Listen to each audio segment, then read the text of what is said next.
गुरुदेव। घटना 1973 की है।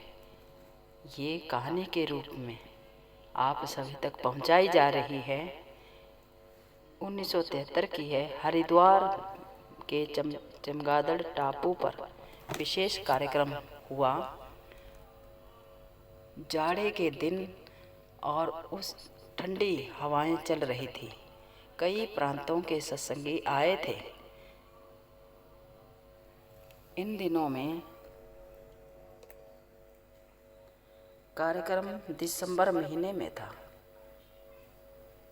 8 दिनों का कार्यक्रम था। एक दिन प्रतापगढ़ के एक प्रेमी गंगा में स्नान करने के बाद अपने लोटे में जब जल भरने लगे तो पत्थर खिसक जाने के कारण नदी में गिर गए।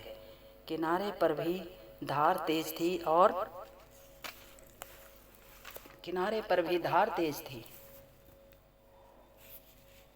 और लोटे में पानी भरकर ही नहाया करते थे। वह भी 8-10 लोटे में स्नान हो जाता था, क्योंकि पानी बर्फ की तरह ज़्यादा ठंडा था। नदी में गिरते ही वो गंगा की तेज धार में बह गए। कभी नीचे जाते, कभी पानी के ऊपर आते। शोर मच गया और सब चिल्लाने लगे कि डूब गया, डूब गया।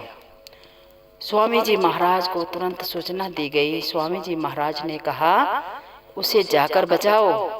उधर फॉरेस्ट गार्ड बंगले के सामने कभी अपना चश्मा उतारता, कभी पहनता और डूबते सत्संगी की तरफ देखकर बोलता, अब जरा जय गुरुदेव बचावें तो मैं देखूं, उनका आदमी सत्संगी डूब रहा है।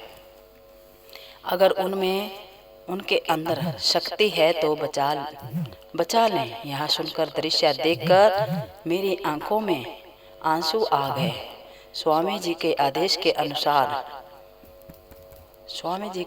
के अनुसार एक सत्संगी गंगा जी में कूद गया।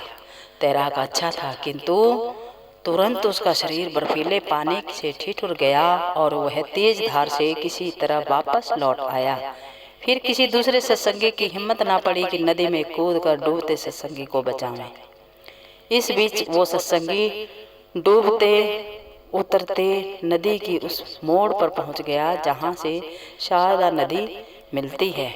उसे ऐसा लगा कि किसी ने उसे धारा से खींचकर किनारे की तरफ कर दिया, जहां उसे जमीन मिल गई। वह पानी में बाहर निकलकर नदी के उस पार खड़ा हो गया। स्वामी जी साथ में जय गुरुदेव बोलने लगा। उस पार जंगल और झाड़ियां थी, जंगली जानवर रहते थे। इधर सत्संगियों ने जब उसे उस पार देखा तो सरकारी नाव वालों से यह कहने लगे कि उस पार ले जाओ। नाव वालों को विश्वास नहीं हुआ।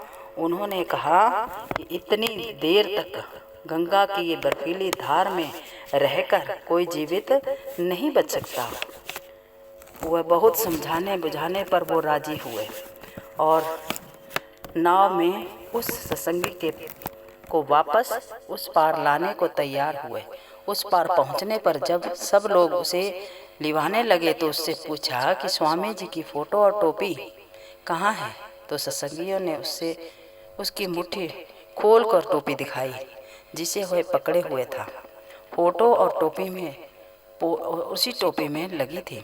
उसे देखकर उसे विश्वास हुआ। बोला कि मुझे पानी पिलाओ, बड़ी जोर की प्यास लगी है। सत्संगियों ने पूछा कि अभी तो तुम्हारा हाथ पैर बर्फ जैसा गल रहा है और तुम्हें प्यास लगी है।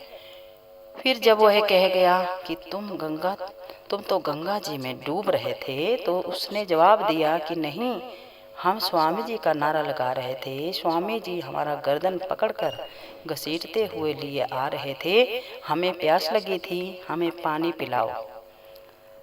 तब नाव वालों ने कहा कि चलो उस पार, तब पानी पिलाऊंगा। नाव वाला बड़े अचंभे में पड़ गया। वह भी जोर जोर से जय गुरुदेव चिल्लाने लगे। उसने कहा, बाबा जी महात्मा नहीं है, स्वामी जी परमात्मा है, नहीं तो इतनी दूर डूबता हुआ आदमी बच गया और प्यासा निकला। आप लोग जल्दी जल्दी उस पार चलिए, आज मैं भगवान का दर्शन करूंगा। नाव वाले की आंखों में आंसू की धारा बहने लगी। स्वामी जी के दर्शन के लिए व्याकुल हो गया। नदी पार करने के बाद वह नाव वालों के ने आग जलाई। सबने खूब तपाई कि सर्दी के सबसे हाथ पैर ठिठुर गए थे। नाविकों ने हल्दी और दूध उसे पिलाया। फिर ज्यों ही हम सब लोग सत्संग स्थल पर पहुँचे, उसी समय स्वामी जी महाराज मंच पर पधारे। सत्संग में स्वामी जी ने सबको आदेश दिया कि कोई भी सत्संगी जंगल की तरफ बलियां लगाकर जहाँ पत्थर रखे गए हैं वहाँ स्नान करने नहीं जाएंगे। जय गुरुदेव, नाम प्रभु का। जय गुरुदेव, नाम प्रभु का। जय गुरुदेव।